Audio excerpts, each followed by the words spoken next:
So convolution is a weird operation. There's just no getting around it. It's just weird. And the only reason why we study it is because many of the things that we want to do to signals can be written in the following form. Many of these things can be written in the form of taking the Fourier transform x of j omega and multiplying it by some filter h of j omega. Maybe h knocks out the noise in some particular frequency bands, or maybe it muffles the signal by low-pass filtering it, or maybe h of j omega will make the signal sound brighter by putting more emphasis on the high frequencies. There are a lot of different things that can be done by just multiplying x of j omega times h of j omega. And the inverse Fourier transform of that quantity is something that we call convolution. It's y of t equals h of t convolved with x of t. Fortunately, we get a lot of other things for free. As soon as you understand convolution, you know so many other things for free. So for example, if you take two signals and multiply them in the time domain, then the resulting spectrum, y of j omega, is w of j omega convolved with x of j omega, normalized by 1 over 2 pi. So let me review what convolution is. Suppose that we have some signal x of t, and we want to convolve it with some impulse response h of t. The formula for that is then we take h of t and flip it around in time, and then shift it, and then we multiply those two signals and integrate from minus infinity to infinity. And that can be, we can flip either h or x. Either one of those can be flipped. So here's a picture of what h of t minus tau looks like once it's been flipped and then shifted to a time t and plotted as a function of tau, where the horizontal axis here is tau. And the integral says that we have to first multiply h of t minus tau times x of tau. So here's x of tau times h of t minus tau. And it says then that we're going to integrate everything that's non-zero in that image. So we want to calculate the area underneath that curve, and the area underneath that curve then is y of t at the particular time t for which we created that plot. So here's a picture of y of t with that particular time highlighted as a dot. Okay, that works for continuous time Fourier transform because the CTFT is infinite in time and infinite in frequency. Let's look at what happens when we have a Fourier transform that's periodic in time. So the discrete Fourier transform, for example, is periodic in time and therefore discrete in frequency. It's discrete in time and therefore periodic in frequency. So if we take two Fourier transforms, h of k and x of k, and multiply them together, what we get then is something called the circular convolution of h of n circularly convolved with x of n. And because it's also periodic in frequency, if we take two signals w of n and x of n and multiply them together, then we get the circular convolution in frequency. Right? So let's look at what circular convolution is. Here's x of n, which is a signal that's time limited between 0 and capital N minus 1. Remember that we're pretending basically that this is a periodic signal with a period of capital N. So we're pretending that exactly this image is going to be repeated once every capital N samples for forever and ever. And here's the impulse response, h of n. And again, this is actually periodic. It's repeated once every capital N samples. And so when we convolve these two things together, actually it doesn't make sense to add from minus infinity to infinity. It only makes sense to add from m equals 0 to capital N minus 1. But if we're only adding over that range, then we have to make h act as if it's periodic. And so we make h act as if it's periodic by just taking n minus m modulo capital N. The modulo capital N operator is defined to look something like this. Basically, if little n is a negative number between negative capital N and negative 1, then we add capital N to it. If it's between capital N and 2n minus 1, then we subtract capital N, and so on, so in such a way that the result is between 0 and capital N minus 1. And so here's a picture of h of n minus m modulo capital N, and you can see that it's been flipped around in time and then wrapped around as if it was one chunk out of a periodic signal. Now we're going to take that flipped, shifted, and wrapped impulse response, and we're going to multiply it by x of m. And the result is something like this. We have We have x of m times h of n minus m, and it's limited in time to only the samples for which x of m was non-zero. And then we add up everything underneath everything in that signal. We add them all up in order to get the particular sample of y of n. Circular convolution and linear convolution take care of everything else we need. The discrete time Fourier transform, for example, is infinite in time. So when we multiply two signals in the frequency domain, that means we just do a linear convolution in time. However, it's periodic in frequency, so when we multiply two signals in time, this is called windowing, then we get a circular convolution in frequency.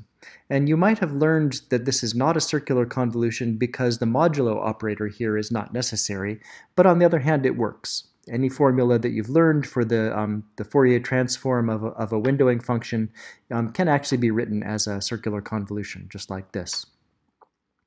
The Fourier series, on the other hand, is infinite in frequency, but it's actually periodic in time.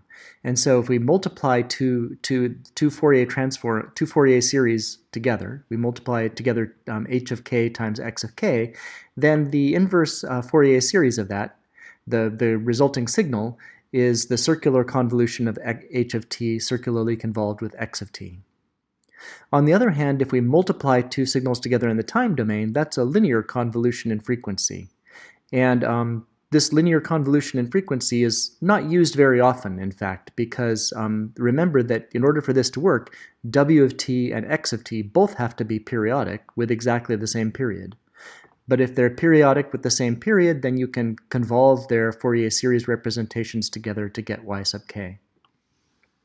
There are two particular filters that I want to spend the rest of the lecture explaining because they're the most useful filters that you'll ever find. Almost every other filter is based on these in some way. These are the local averaging filter and the ideal anti-aliasing filter. The local averaging filter is something that you would do if you didn't know any signal processing at all, and it's still a reasonable thing to do even if you do know signal processing. It basically says you want to smooth some input signal x of n in order to produce some signal y of n, which is just the average of, say, 5 or 7 or 9 samples from x. So we just take the sum of x of n minus m from m equals negative capital N minus 1 over 2 to positive capital N minus 1 over 2, so from negative 3 to 3, for example, and then divide by 7 to get the average value. And this is the same thing as doing a convolution, where the filter that we're convolving with, h of n, is just 1/7 from negative 3 less than or equal to n less than or equal to 3, and 0 everywhere else. Right? So it has the impulse response in the time domain looks like this. And if we want to know what is the effect on the signal, we know that it's smoothing the signal, but exactly how is it smoothing the signal? We can represent that as the product of h of e to the j omega times x of e to the j omega. So let's find h of e to the j omega. Well, the Fourier transform formula says that we add over all n h of n times e to the negative j omega n. And h of n is just 1 over capital N in these in the range of summation. And now we need to simplify that summation to make it doable. So let's simplify it by pulling out an e to the j omega capital N minus 1 over 2. And that gives us the sum from little n equals 0 to capital N minus 1, so we can use the geometric series formula, making it 1 minus e to the negative j omega capital N over 1 minus e to the negative j omega. Right? That's just the standard geometric series formula. Well, now we need to find some way to simplify it a little bit in order to understand it better. So again, let's pull out e to the negative j omega capital N over 2 from the numerator, pull out e to the negative j omega over 2 from the denominator, and you can see what we've done by that is we've made the numerator and the denominator symmetric. And so the result then is just a sine of omega n over 2 divided by n times the sine of omega over 2. This is sometimes called the digital sinc function. If you look at the plot of this, you can see that it crosses the omega axis once every 2 pi over capital N. It has a lot of ripples in the stop band, but basically it's a low-pass filter with a cutoff frequency of 2 pi over capital N. All right, the other filter that's really useful is the anti-aliasing filter. And this is useful especially if we want to take a signal that has a spectrum like this, x of j omega, and we want to sample it. We want to sample it at a sampling frequency of f sub s. And the problem with doing that is that we'll get aliasing. All of the signal components that were at frequencies higher than pi f sub s radians per second, higher than f sub s over 2 cycles per second, all of those signal components will be aliased down to the wrong frequency. And so when we play them back, they'll be played back at the wrong frequency. So one solution is to just take all of those signal components that would have been aliased and just get rid of them. We just low-pass filter to create some signal y of t equals h convolved with x, and we sample that signal then to create x of n. So the goal is to create a signal whose spectrum looks like this. Y of j omega is only non-zero between negative Nyquist frequency up to positive Nyquist frequency, right? And so this is just multiplying y of j omega equals h of j omega times x of j omega with an h of j omega that looks like this. It's 1.0 between negative pi fs and positive pi fs, and it's 0 everywhere else. All right, so let's apply the inverse Fourier transform formula to find out what is the impulse response of the signal that we need to create, of the filter that we need to create. This is the integral from minus infinity to infinity of h of j omega e to the j omega t d omega. Right, so this is just, h of j omega is just 1 within this range from minus cutoff frequency to positive cutoff frequency. And so we can just evaluate this. 1 over jt times e to the j omega t, evaluated from minus omega c to plus omega c, is just the sine of the cutoff frequency of omega ct divided by pi t. And this is the thing that we properly call the sinc function. The sinc of x is just sine x over x. Right, and it looks like this. It has a height of omega c over pi, and it goes to 0 at pi over omega c. So at all of these times, at basically integer multiples of the time pi over omega c, this impulse response goes to 0, and in between it ripples.